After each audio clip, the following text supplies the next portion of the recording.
As the complexities of unwanted friendship continue to unfold, the script of One Day at a Time introduces a classic teenage romance subplot that collides spectacularly with the ongoing Melanie situation, creating one of the episode's most entertaining and emotionally layered sequences.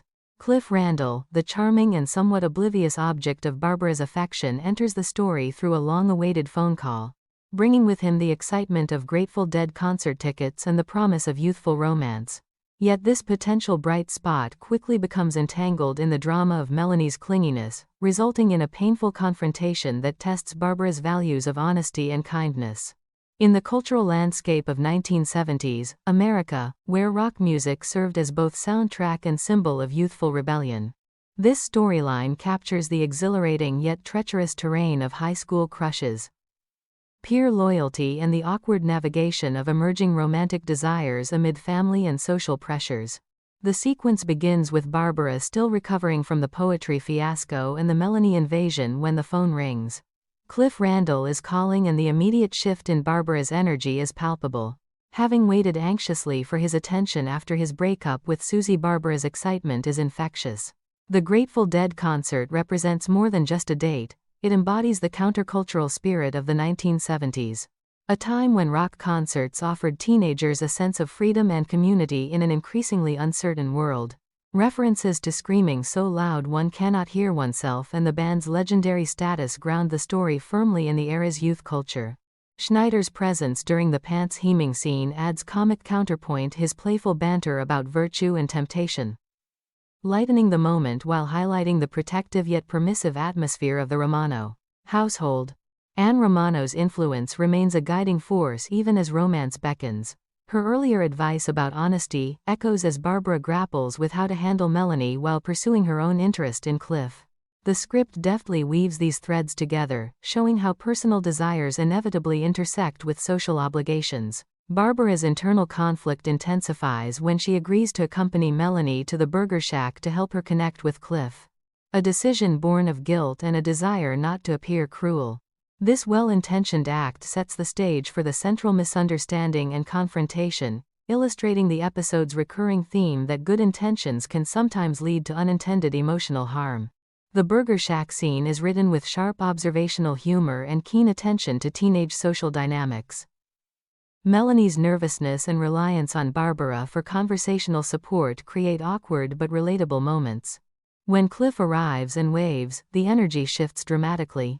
Barbara finds herself drawn into the conversation, carrying it effortlessly while Melanie freezes. The dialogue sparkles as Cliff recounts breaking up with Susie and casually mentions the 2 Grateful Dead tickets. His direct invitation to Barbara catches everyone off guard, including Barbara herself. The rapid exchange, Cliff struggling to ask her out, Barbara accepting, and Melanie's dawning realization is timed perfectly for maximum comedic and dramatic impact. Cliff's confusion about Melanie's presence, who Melanie here underscores his obliviousness and adds to the farce. The confrontation that follows is raw and emotionally charged. Melanie accuses Barbara of stealing her crush, labeling her a false best friend and declaring her a worst enemy. Lines like "you pretended to be my friend" and "stealing my date" cut deep, reflecting Melanie's profound sense of betrayal. Barbara's attempts to explain that Melanie's connection to Cliff was a fantasy fall on deaf ears. The script handles this moment with sensitivity, allowing Melanie's pain to register fully, while showing Barbara's genuine remorse. In 1970s high school culture, where social status and romantic interests were intensely felt, such public rejections carried significant emotional weight.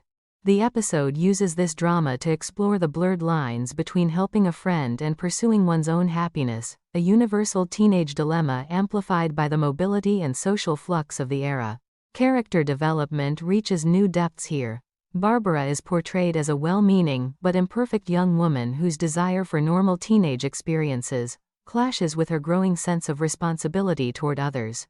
Her acceptance of Cliff's invitation, though earned, comes at the cost of Melanie's feelings, forcing her to confront the limits of her "I want everybody to like me" tendencies. Cliff Randall emerges as a typical 1970s teenage boy, charming, music-loving, and somewhat self-absorbed, whose casual approach to romance adds lightness without diminishing the seriousness of the girls' conflict. Melanie's reaction, though dramatic, stems from authentic loneliness, making her more than a mere obstacle to romance. Anne's offstage guidance and Julie's supportive presence provide the familial anchor that helps Barbara process the fallout. The Grateful Dead motif enriches the cultural texture of the episode. The band symbolized freedom, community, and rebellion against mainstream constraints, themes that resonate with the show's broader exploration of post-divorce family life and youthful independence. Barbara's enthusiasm for the concert reflects her desire to embrace normal teenage joys after the stresses of poetry, class, and family drama. Yet the unwanted drama with Melanie transforms what should have been a pure romantic triumph into a source of guilt, reinforcing the episode's message that personal happiness cannot be fully separated from one's impact on others. Humor persists even in the midst of tension. Schneider's earlier involvement, the Rosebud shorts, the chain-locked door, and the absurd Dwayne Schneider date ruse provide running gags that balance the heavier emotional beats. The writer's appreciation for physical and verbal comedy shines through in scenes involving hiding quick excuses and overlapping dialogue. At the same time, the script never loses sight of the heartfelt core. Barbara's post-confrontation conversation with her mother reveals the depth of her guilt and the "I want everybody to like me" syndrome that Anne diagnoses with loving insight. This mother-daughter exchange exemplifies the show's strength in blending gentle humor with sharp emotional observation. The 1970s historical context adds richness to every element. Rock concerts like the Grateful Dead shows represented escapes from the pressures of school, family expectations, and economic realities facing many American families. For daughters of single mothers like Barbara, such outings also symbolized a measure of independence hard-won after divorce. The script subtly comments on gender dynamics of the era, girls navigating crushes, competition, and friendship in a world still transitioning toward greater equality. Melanie's desperation for connection speaks to the isolation many adolescents felt as traditional community structures loosened. As Barbara returns home, the romance subplot intertwines with the emerging suicide threat, raising the stakes dramatically. The excitement of potential concert plans evaporates under the weight of guilt and concern for Melanie. This pivot demonstrates the episode's strong structural craftsmanship, using the Cliff Randall storyline as both comic relief and catalyst for deeper exploration of teenage emotional fragility. The writer's dialogue remains consistently sharp and natural, capturing the cadences of 1970s teenage speech while serving character and theme. Performances implied by the transcript would require nuanced shifts from excitement to discomfort to remorse, elements that the ensemble cast of One Day at a Time delivered with consistent excellence.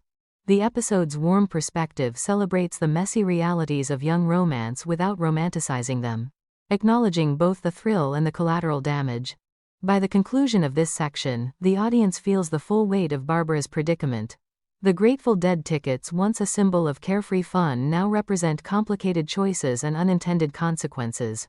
Cliff Randall's invitation has brought teenage romance into direct conflict with the demands of empathy and friendship, setting up the crisis that will test Barbara's character most profoundly.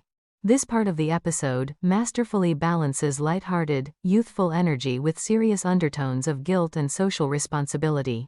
The seamless blending of romance, comedy, and drama in this sequence reaffirms why One Day at a Time remains a landmark sitcom. It captures the universal experience of navigating first crushes and social entanglements with honesty, humor, and heart, all while grounding the story in the specific realities of 1970s single-parent family life. Barbara's journey through this romantic unwanted drama tangle deepens audience investment and prepares the ground for the powerful emotional climax to follow.